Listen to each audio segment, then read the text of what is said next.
Nice. सो देखो यहाँ पे क्या पूछा है इस क्वेश्चन में। In this question they are asking the energy of one mole of photon of radiation frequency इतना दिया हुआ है इन जूल पर मोल, ठीक है। तो यहाँ पे हमें इन्होंने पूछ दिया कि भैया मुझे ये बताओ कि एनर्जी हमें निकालनी है, ठीक है। तो एनर्जी का फॉर्मूला होता है जब भी हमें कोई फोटोन की एनर्जी निकालनी होती है, ठीक है। तो एनर्जी इज इक्वल टू होता है एच इंटू म्यू। ये वी नहीं है, इसको म्यू मतलब फ्रीक्वेंसी बोलते हैं, ठीक है। सो म्यू की वैल्यू हमें क्या दे रखी है?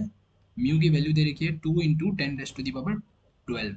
क्या है? हर्ट्ज, ठीक है। और हर्ट्ज को ना हम पर सेकेंड भी बोलते हैं, ठीक है। तो याद रखना, हर्ट्ज को हम क्या बोलते हैं? पर सेकेंड। क्या मतलब हुआ? इसको मैं 2 × 10⁻12 और यहाँ पे ऐसे एस की पावर -1 इसको ऐसे भी लिख सकता हूँ, या फिर 2 × 10⁻12 और पर एस ऐसे भी लिख सकता हूँ, ठीक है। ये मतलब बटे में हो गया अपॉन एस पर सेकंड। इसको ऐसे लिखो या ऐसे लिखो, ठीक है। ये सब हमारा म्यू है। अब यहाँ पे बोला इन्होंने कि पर मोल, ठीक है। तो हम इसको डिवाइड करेंगे किससे? एवोगाड्रो नंबर से, ठीक है। अब बोलोगे भैया ये चीज़ मुझे बताओ कि मुझे कैसे पता चला कि यहाँ पे इन्होंने पर मोल पूछ रहे हैं। देखो क्वेश्चन में इन्होंने बोला कि the energy of one mole of photon of radiation of frequency इतना इन जूल पर मोल, देख रहे हो। सो आपको एनर्जी चाहिए जूल पर मोल में, ठीक है ना, पर मोल, ठीक है। तो एनर्जी का ऐसा यूनिट तो जूल में होता ही होता है।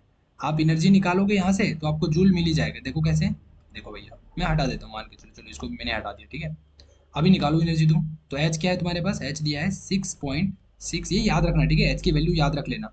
ये कांस्टेंट हमेशा यही रहता है, चेंज नहीं होता है। एच की वैल्यू 26 × 10⁻34 क्या है? Joule into second. फिर मल्टीप्लाई करेंगे म्यू। म्यू कितना है? 2 × 10⁻12। और देखो पर सेकेंड इसको कैसे लिखोगे तुम? जैसे भी लिखो, एस की पावर -1 लिख लो, ठीक है। तो देखो ये और ये कैंसिल होगा क्या? मुझे बताओ, ये और ये कैंसिल हो गया? हाँ। तो देखो इसको और इसको मल्टीप्लाई करोगे और बचा क्या? सिर्फ जूल। तो आंसर किस में आएगा? जो भी यहाँ पे आएगा, लेकिन जूल रहेगा बस, यहाँ पे रहेगा ना। हाँ या ना बोल दो मुझे। यहाँ पे जो भी वैल्यू आएगी यहाँ पे कुछ कुछ, और यहाँ पे जूल रहेगा।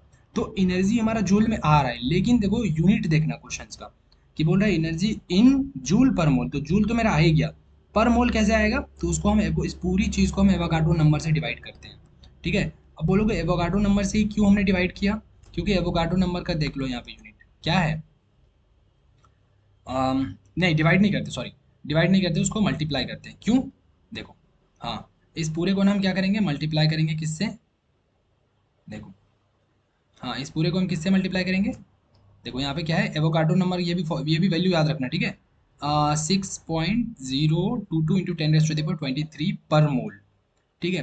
तो देखो इसको हम पर मोल चाहिए ना हमें। देखो ये और ये तो कट ही गया। अब यहाँ पे पर मोल चाहिए तो हमें क्या करना होगा? एवोगाड्रो नंबर से डिवाइड करना होगा। एवोगाड्रो मल्टीप्लाई, तो 6.022 इंटू 10⁻23 और पर मोल हमें चाहिए। देखो ये और ये एस सेकंड वाला और ये सेकंड कैंसिल, तो यहाँ पे जो भी आएगा कर लेना।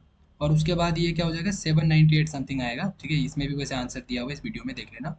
ये होगा, और यहाँ पे क्या बच गया हमारे पास? जूल और पर मोल बच गए। देखो यही तो चाहिए था हमें, यूनिट चाहिए ना, यूनिट। बस इसीलिए हमने यहाँ पे ये एवोगाड्रो नंबर है, इससे हमने क्या किया? एवोगाड्रो नंबर से हमने मल्टीप्लाई किया। समझ में आया? तो जब भी तुम्हें पर मोल ऐसे यूनिट देख लेना, अगर पर मोल दिया हुआ है तो समझना कि यहाँ पे एनर्जी कैसे निकलेगा हमारा। हाँ, एच म्यू और एवोगाड्रो नंबर से मल्टीप्लाई करना, ठीक है। तो एच भी फिक्स वैल्यू होता है, ये भी फिक्स वैल्यू रहता है, और तुम्हें म्यू दिया हुआ है यहाँ पे, ठीक है। बस समझ में आया? तो ये हो गई फॉर्मूला हमारी, ठीक है। और यहाँ पे थोड़ा सा कॉन्सेप्ट समझ लिया कि भाई यहाँ पे हमें पर मोल चाहिए होता है, इसलिए हमने इसको मल्टीप्लाई किया। समझ में आया? चलो ठीक है, फिर करते हैं नेक्स्ट क्वेश्चन।